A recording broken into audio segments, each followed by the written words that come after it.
Let's start talking about the evolution of your music. So we'll kind of work with the earliest recordings you have.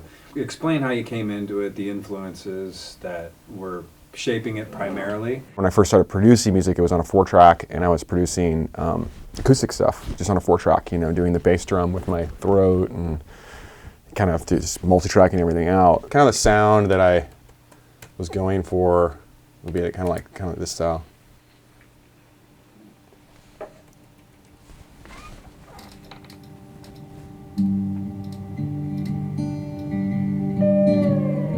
Some down home, slide guitar, acoustic guitar.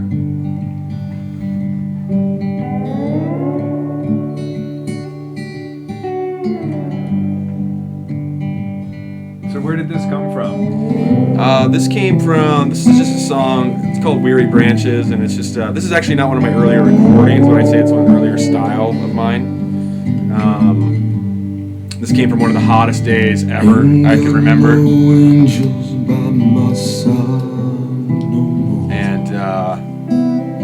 yeah, it's just a story about dying and living in the heat of life.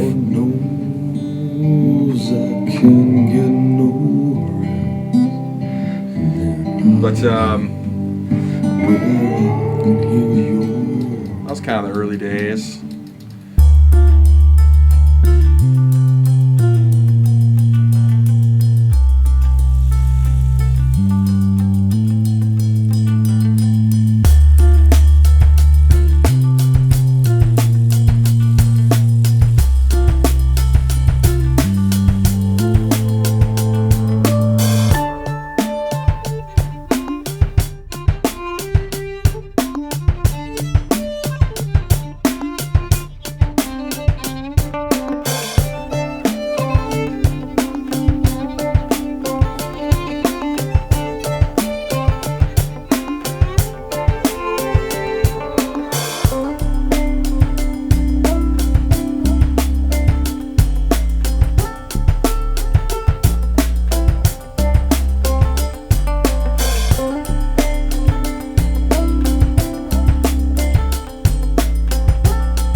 Took the Tao Te Ching and kind of, you know, took some words out of the Tao Te Ching and rearranged them into the lyrics of the song. So it's a whole kind of Tao thing. I call it falling Tao.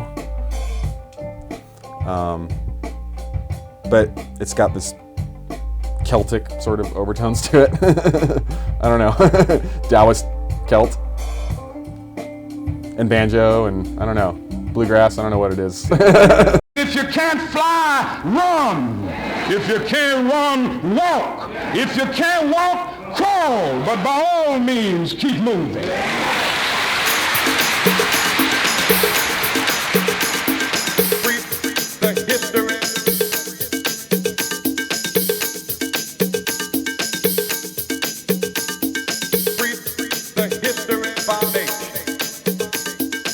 Scene is kind of born of the West Coast, the I-5 corridor from, you know, basically from Vancouver to Los Angeles, maybe San Diego. And just sort of, there's kind of one community that kind of gypsy type people that is kind of moving back and forth and been a part of this growing electronic music scene that I think had its roots sonically in a lot of the sounds that were coming out of the European electronic music scene that kind of was transplanted to the San Francisco area, mixed with, so it's kind of a mixture of psytrance and house and all the basic electronic genres, as well as on the West Coast with hip hop and the other down-tempo type movements that happen here, and kind of created a really unique scene. I think in a lot of ways for our generation, it's sort of supplanted the athletics of days to be gone, where people were mostly, like where I'm from, were mostly into like football and things like that. We would all go to these sports events, and now it's music events. It feels like it's a youth movement going on around the world that's based on freedom of expression and a desire for democracy and peace. It's an amazing scene to be a part of because it really feels safe for people to express themselves and be whoever they want to be. It also creates an environment where artists of all kinds can show their artwork, you know, whether it be visual art or sculpture or fire, dancing, all different types of arts are represented. And so it's really more than just the music. It's a movement, it's a culture, it's a society. In the last couple of years been part of seeing this new growth, a new blossom, and this new era of our scene, which is sort of taken off internationally. And I see how there's, you know, I just went to Australia and played the Eclipse Festival, and there's this whole stage dedicated almost exclusively to our scene and our music. And here we are going to Egypt, and so it's definitely been amazing, and we'll see where it goes from here.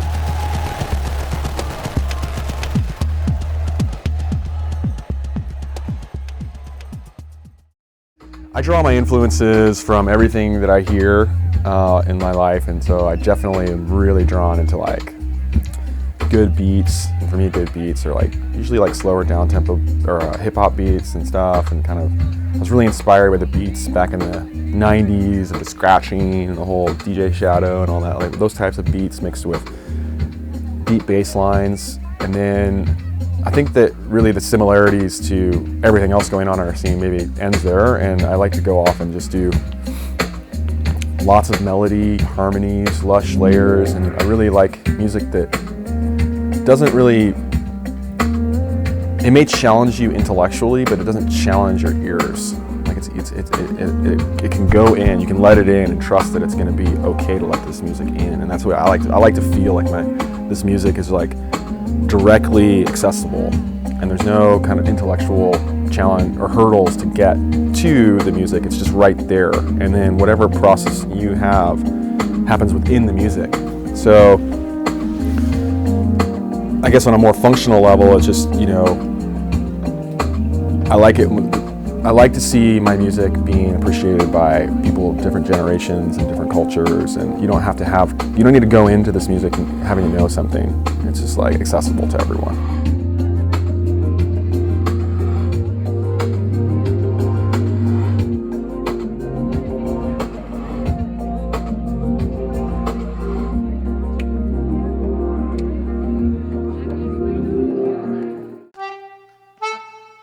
The whole performance thing is a really tricky area because I think that people are used to rock and roll and orchestras and things where it's like you go to a show to see a live instrumentalist virtuoso play their instrument, and it's awesome, and it will always be awesome.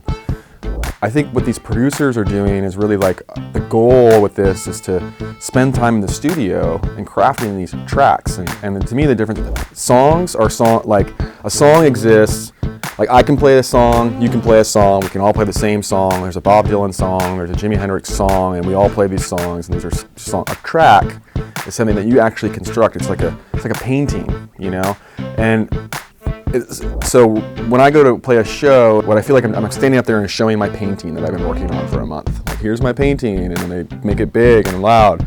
And people aren't expecting me to make that painting live. Like when you go to the museum and see paintings, you're not expecting the artist to be there making it right in front of your face from start to finish. That's not really your expectation. What you're doing is just you want to appreciate this work of art. So a lot of times what I feel like I'm doing is just presenting my work in an amplified sound system to a group of people. And if they want to dance, if they want to, you know, they can. It's just like, that's the show. It's the people are the show. It's just like you're there to experience the music. Like it always feels like for me, it's like one moment, these sets, you know, whether there's thousands of people or two people, it's like one singular moment that I just keep going back to when I play these live shows. It's like entering this world of like this music and just letting it happen and try not to be too caught up in the surroundings of how successful I'm being or what's next, you know, to be present with what's going on.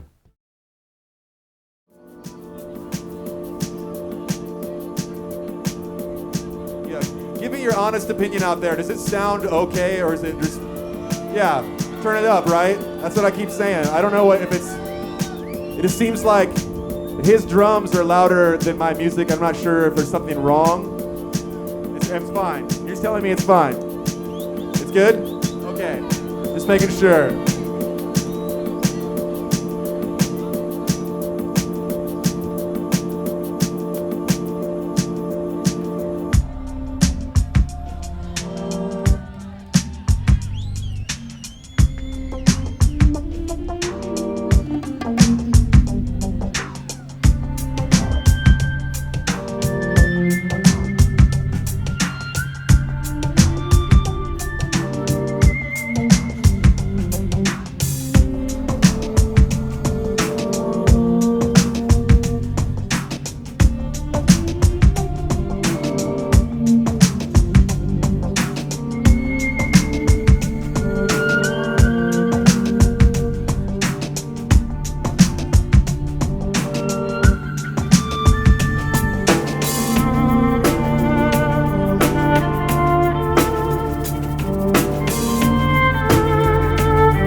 I have a story about the riddle, but I don't know really if I should tell the whole thing or not, because it's kind of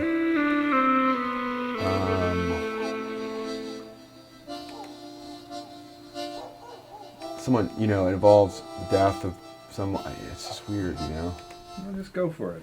I'll tell the story, but we should really think about talking about, I don't know, so I'll just tell the story. So my girlfriend at the time, when I made the riddle, before I made the riddle, she said she lived in this mountain house up in Oregon in the snow, and invited me to come up there and work on some music. And I went up there, and there was this room that had, in the top of this barn, that I was like, this is a great room, but it was full of stuff. And then one of the relatives of the family said I could use the room. And so we cleared out all this stuff, and this room hadn't been used since, I don't know, the 70s, and there was all this stuff in there, and it was just like this, you know, it was on top of a barn, wood, just crap everywhere. We would load out all this stuff, and I set up my music studio in this barn, and turn on my space heaters, and then start making the riddle, you know, making the beats for it. And then I noticed that these flies started coming out of the walls, like little, it was middle of winter, so it was like, they were kind of like these stunned flies were kind of coming out of the cracks. And I was like, what the hell, these flies? They couldn't really fly, or if they tried, they kind of crashed into stuff.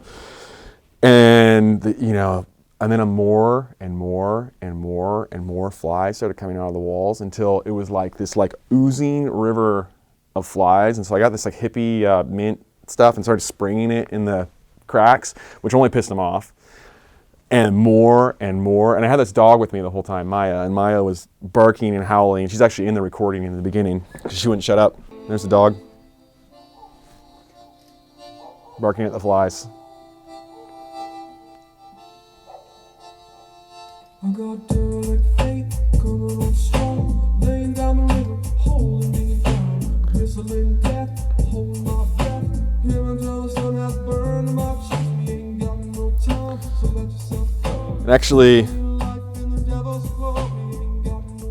if you listen closely, that's my I recorded the flies right there. And that's what the whole room sounded like. So, yeah. And so I'm looking at the walls, and it's like this orifice of flies oozing out of every wall. Meanwhile, my girlfriend is like, she's seeing, she's like, I saw this young girl in the laundry room, you know, like some sort of spirit or something.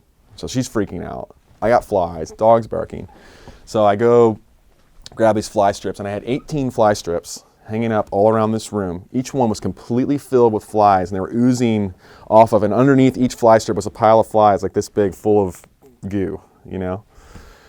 And it was just like, it was insane. So after a while, the flies, I guess they had been like hibernating in the walls or something, and the space heater had woken them up. So and then I took all these flies, I'm like, oh, this is crazy, they're in my computer, they're in all my stuff. Start throwing them out the window onto the roof of this place, and then all these birds just came out of this, and it's just like all these birds coming down, they're eating all these flies, you know? And it was just like, what the hell is going on here? So, so anyway, finally get rid of the flies and the birds. I'm like, okay, back to making the song. And there were a couple other hang-ups. I remember the power was an issue, whatever. So I made this song, the riddle, and then it was totally like groundbreaking, a song, you know, this whole topic of death came up for me. So the owners of the house come home, and they're upset that I was using this room because they had a daughter who was hit by a car when she was really young, and they brought her up to that room, and she died in that room. And the sister didn't really have any attachment to that room, and she had given me permission, but the parents were not cool with it. So that added the kind of some sense of understanding to what we were doing. And a girlfriend at the time, she was freaking out because she swore that that's who she saw in the laundry room. It was pretty, one of the weirdest, most really sobering things. I don't even know how to explain what happened, but it was strange. And I felt like we all kind of were touching something, you know. I don't know what that was, but I guess that's the riddle for me. You know, I used to have a bunch of cryptic explanations for that song that I would give people. Usually starting with, oh, it's about death and that's it, or something. But you know, it's a fucking riddle, man. I don't even know what that song is about, because those lyrics came to me in such a way that were sort of, my pen started writing and those were the words and I didn't know what it meant, and then the meaning has changed over the years for me constantly. And also I see how other people have interpreted that song and come to me with their explanation, what they think the song is about. And usually what other people think is completely different than what I thought when I was making it, but I like everybody else's explanations better, you know? I think that like the darkness that I felt making that song was to bring out the light, and the light is what remains. So whatever intention I had going into making that song has sort of been erased, and now it's become this new thing. I think I feel that way about all my music now. It's just like, it's its own thing, and it's not really about anything. It just is itself. And for me to even try to explain it would kind of, I couldn't explain what it's about more. I can clarify what the lyrics are, but I can't really, I don't know what it's about, because it just is. As a performer, you kind of have this, you're like, okay, you kind of have this like in the back of your head, like, when is my career going to peak? And when does it sort of hit a decline? And when do I have to start thinking about quitting the one thing I love to get a job? Maybe one day it's all going to just stop and no one's going to like me anymore, and I'm going to have to do something else. And so there's kind of this fear that comes up sometimes where you're like, oh, you know, no one's here. Is this the moment? Is this the peak? Have I already peaked? You know, am I done? You know? Usually those thoughts are just so self-created and not true, but it's kind of real. Yeah, I think it just kind of, you want people to be there all the time, you know, if you're a performer, and they're not always there, so you just got to deal with it, you know. But if you keep doing what you love and do something amazing, they'll come eventually.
When I went to Orcas Island and started this album was right after my son was born.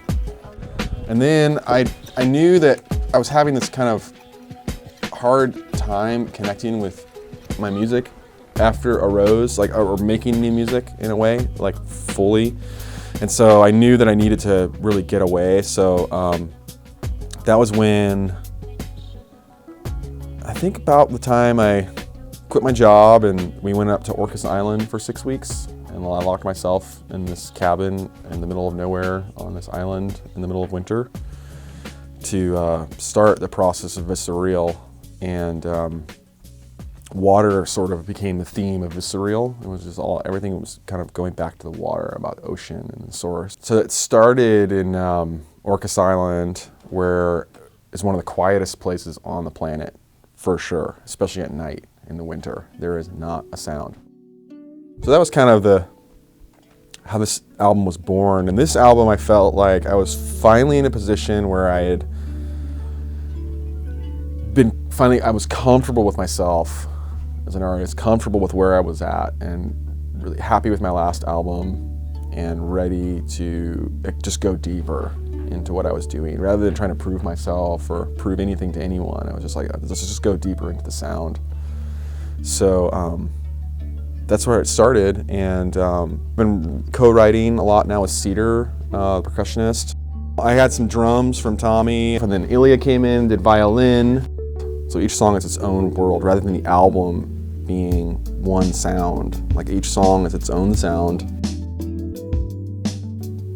As a musician, and when you're traveling around the world and doing all these shows and partying all the time, and all of a sudden you have a kid, you know, you have a choice to like either step up and be a man or be a dad, or just let it all fall to the wayside. And I chose to, well, I wanted to be a father. I wanted to take this on fully. And so you have to kind of like, you have to center yourself and start taking your art more seriously, and for a career and partying less and whatnot.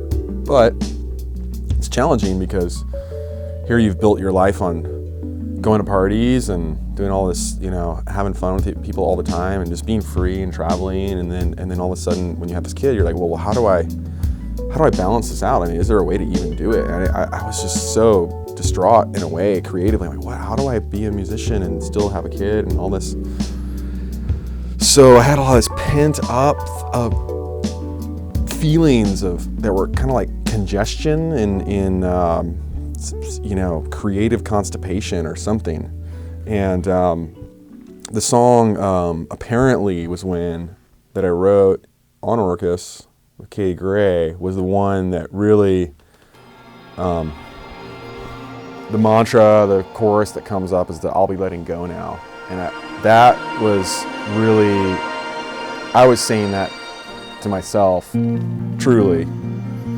And I just was letting go of all my expectations, all of the congestion and everything, and really like wanting to be free and opening myself to be free and letting myself be free. So I remember singing this over and over and looking at the ocean and just, I'll be letting go now. And I remember just like wanting that to happen and doing it and letting go. So this is where the album began, was with this song, truly, you know, letting go.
to descend. So I'll be letting go now. I'll be letting go now. I'll be letting go now. I'll be letting go now. I'll be letting go now. I'll be letting go now. I'll be letting go now. I'll be letting go now. I'll be letting go now. I'll be letting go now. I'll be letting go now. I'll be letting go now. I'll be letting go now. I'll be letting go now. I'll be letting go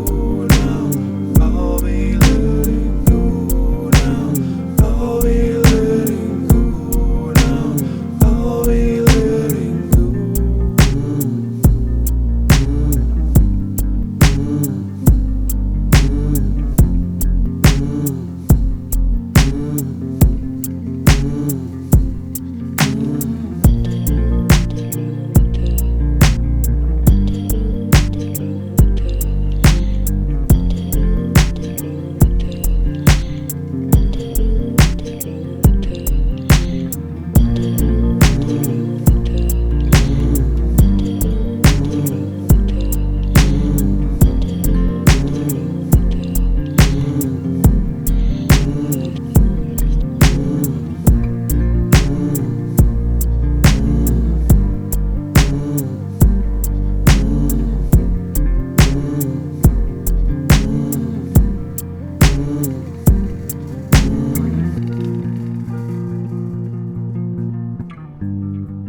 Well, my first Burning Man, you know, you show up in your little 2-person tent and with nothing, not knowing anything, and get kind of ripped open and raw. And I mean, definitely the first couple of days I was there, I'm like, I don't get it. I'm not. Why am I here out in the desert punishing myself?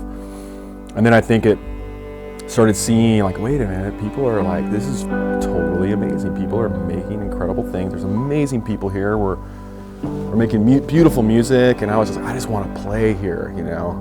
And I think I actually did play that first year, but it wasn't. Some crazy lady tried to attack our generator with a crowbar. It was a pretty gnarly scene. I think I had like 3 people in the audience, and you know, basically got booed off stage by the neighbors who wanted to sleep.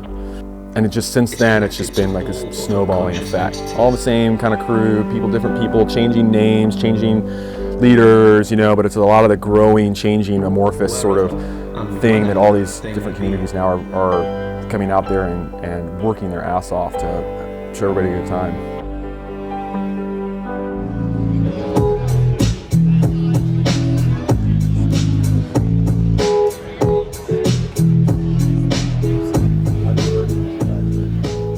I think Burning Man is where these little pockets, these little scenes that were happening all around the country finally realized that there were other people just like them. And Burning Man was kind of like, our first Burning Man was like, holy shit, there's people from all over the country that are doing kind of what we're doing in their own way. And we're all friends now, you know. It's just like, it was this amazing kind of a reunion that had never happened before. You know, people like a familiarity with everyone. So Burning Man was a huge factor for all of that, and still is. It's the ultimate convergence.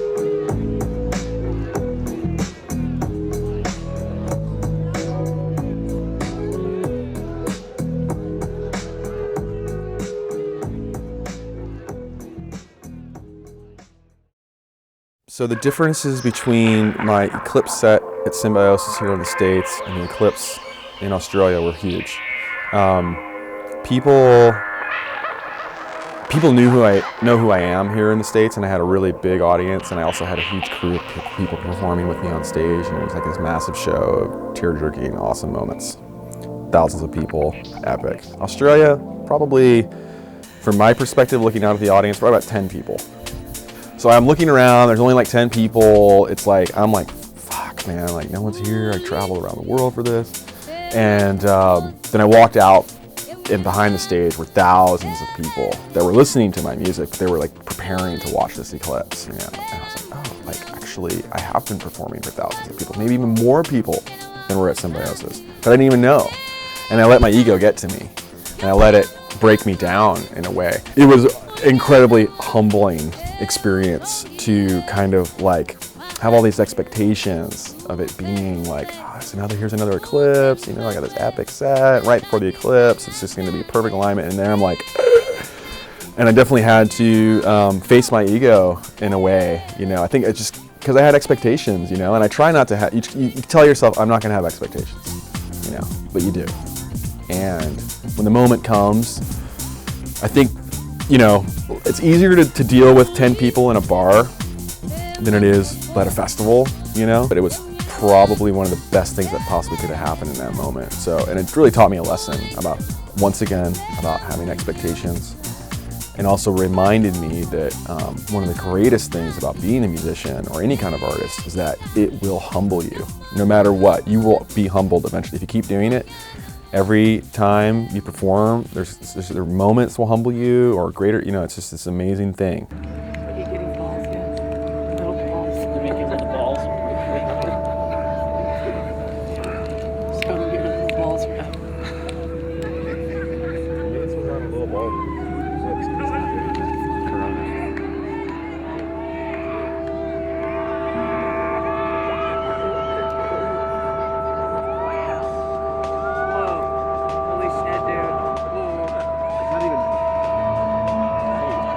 That is so crazy.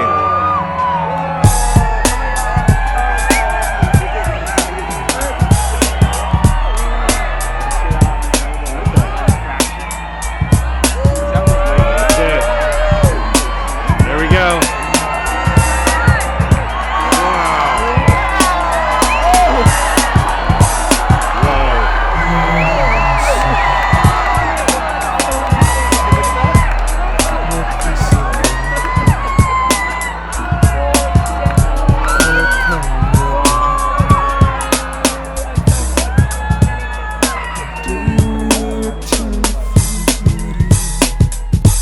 But I know in time. Then I pause and kiss myself. Drank a beer, cool down my frown. Do you return to futility? Craziest thing I've ever seen. Wow. It's darker than everything.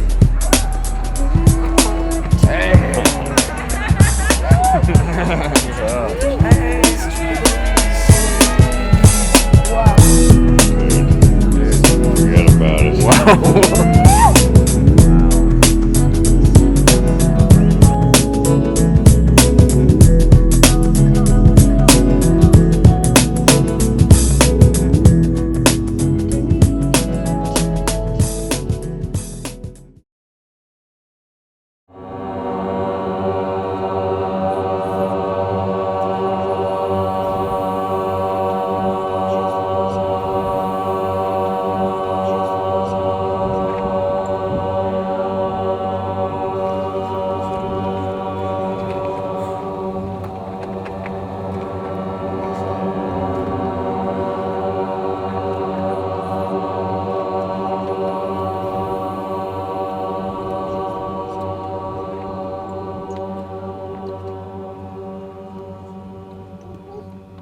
I never would have in a million years imagined that my music would somehow be presented at the Great Pyramids, you know, the last of the 7 wonders of the world. So getting this music to the pyramids is a way, it's like the great transmitter through the cosmos or something. Like I feel like it's just such an honor to play there, but to be able to have this opportunity to it's almost as if this is the turning point where I'm like, now I can face the world, and I'm ready to take this music to the world. So that this is kind of the ultimate destination for the next chapter. It's December 2012. We're in the midst of a revolution in Egypt. It's an unstable environment to be walking into and trying to throw an event like this.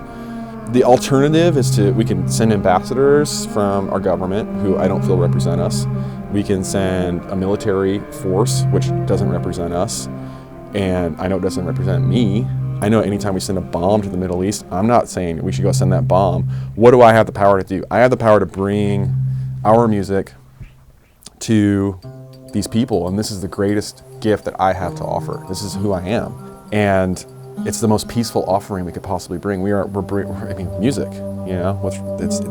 And it also is what will connect us to the people in a way that maybe they haven't seen before or haven't heard before, and they can understand our culture and our society and see a side of America that they don't get to see in their media, which probably skews what America is just as much as our media skews what we think Egypt is right now.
Well, there's a bunch of musicians performing at the Giza Pyramids on the solstice of this year, 2012. It's an event produced by the Do Lab, and there's a lot of artists that are going to be going out to share our experiences together and put on a great show and see what happens. This event is called the Great Convergence, and the idea is that we all are converging on the pyramids on this date, which is has a lot of significance to a lot of people. And so yeah, this is kind of a way for us all to come together and share our message of positivity with the world.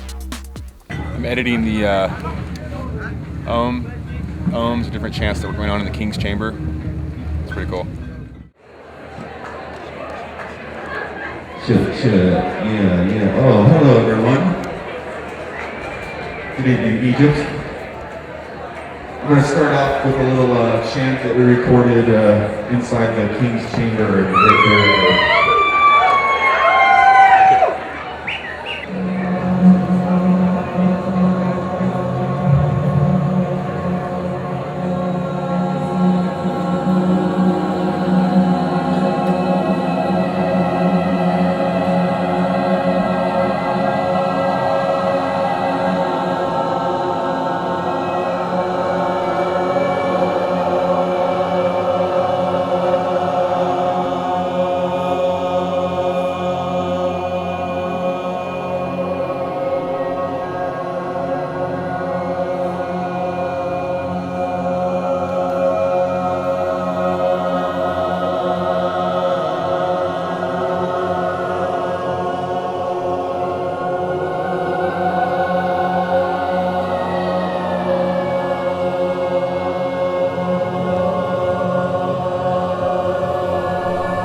you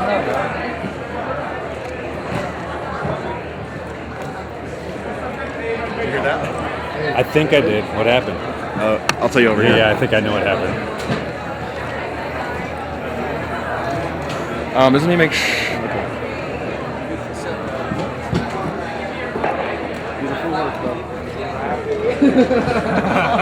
I think I know what this is about. It's because you mentioned. Because I mentioned the Ohm, and they went and took all the statues. They went. The police came and took all the statues because I said the Ohm thing, right? They took the statues. I don't understand. Every statue. We had like 30 statues in here. Yeah. All of the statues have been taken out by the Egyptian police, and they feel like Rab wasn't playing music. He was playing meditation. It was too spiritual, I guess. Spiritual. Yeah. At the beginning of his set, everyone was all like, me included. And then that was the impetus to take the I just had a statues. long chat.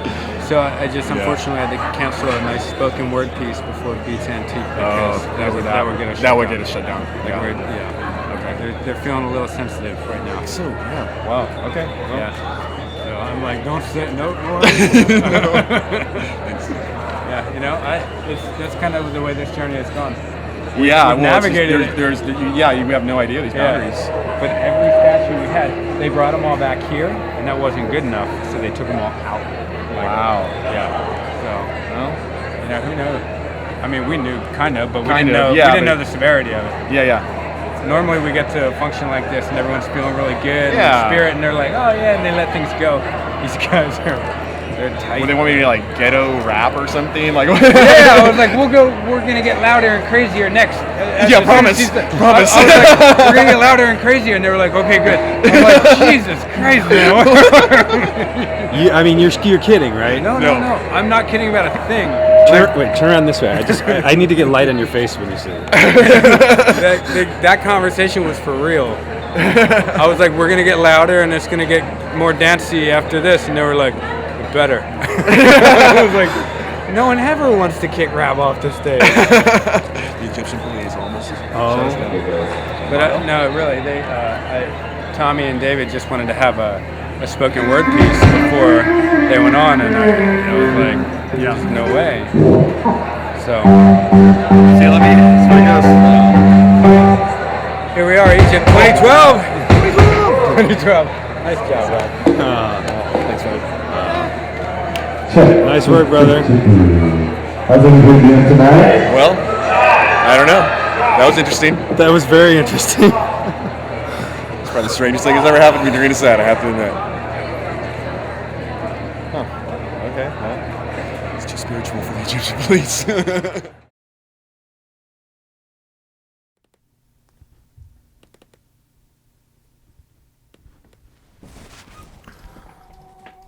So that first sound, here, let's rewind it. That's a human femur that was hollowed out. It's ancient human femur that she blows like a horn. So it's one of the coolest sounds ever.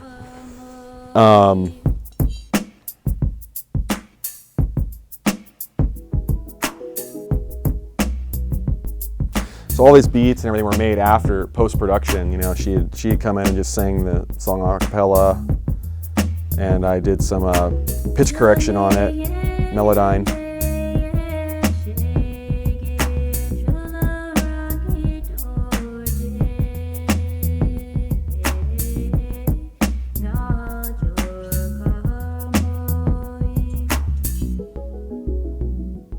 This song was also, I remember this song particularly because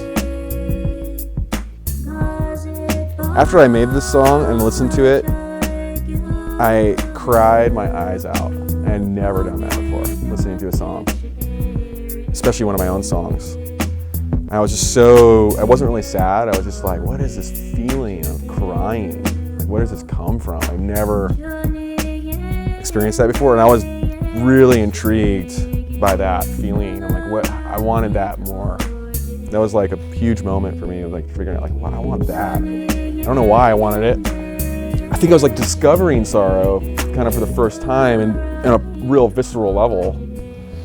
And the type of crying that I'm talking about isn't a sad cry, like, or crying for like someone died, you're like crying. It's not like that kind. It's more like a liberation. I know I'm not the only one. I've had a lot of people share with me the same experience that they've had with like this song or other songs that are like it. And there's a certain, I don't know what, but it's like tapping into the direct source of sorrow, addressing it, feeling it viscerally. The physical act of crying gets you in touch with the sorrow of all life and of all humanity.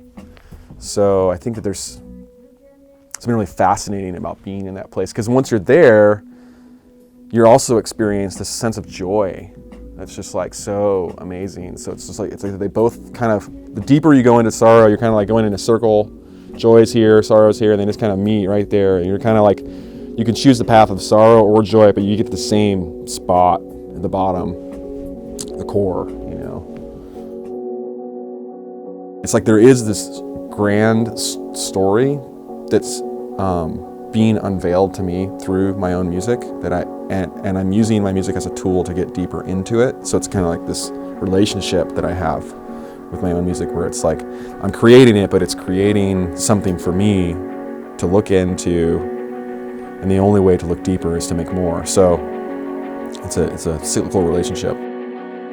This is sort of an emancipation. You know, I got sovereignty with my kind. You know, I really was saying, hey, it's like I got sovereignty with my kind. I think I was saying it more in an abstract way at the time, but I think that it has sort of brought me people who relate to that. And like they're like, how, you know, we are all one. We are with our kind. You know, whether that kind is humanity or life or your own culture or whatever it is. You know, we all feel that sense of oneness with our kind. So I'm not sure how I got from A to B, but that's where I am now.